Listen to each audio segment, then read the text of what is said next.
Odonates en Nouvelle-Aquitaine, quel lien avec les pratiques agricoles?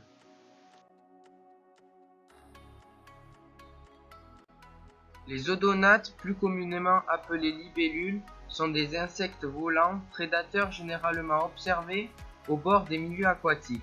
Il existe près de 6000 espèces dans le monde, 93 en France, 72 sont présentes sur le territoire Nouvelle-Aquitaine.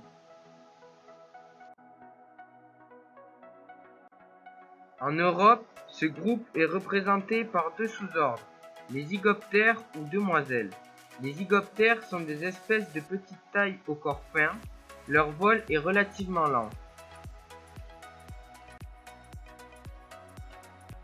Les anisoptères ou libellules au sens strict, les anisoptères généralement plus grands et trapus, sont des espèces au vol rapide, présentant de plus grandes capacités exploratoires.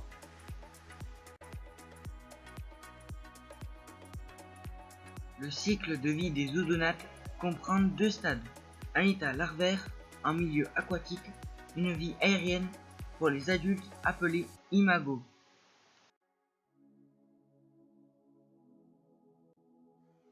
L'émergence constitue une étape clé dans leur cycle de vie.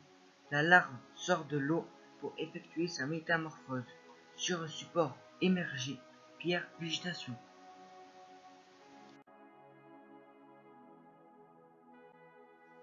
Une fois son corps et ses ailes déployés, l'imago prend son envol, laissant derrière lui son ancienne enveloppe appelée exuvie.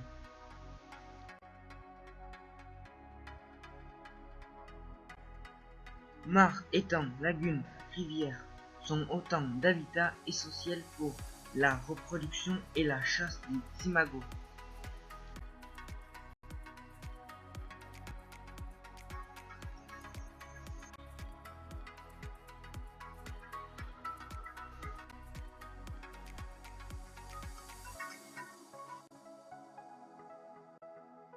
L'agriculture peut impacter ces milieux fragiles, pollution chimique, drainage des zones humides, comblement, prélèvement pour l'irrigation.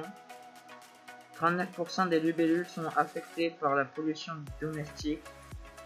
Vient ensuite la pollution agricole à hauteur de 32% et enfin la pollution industrielle avec 12%.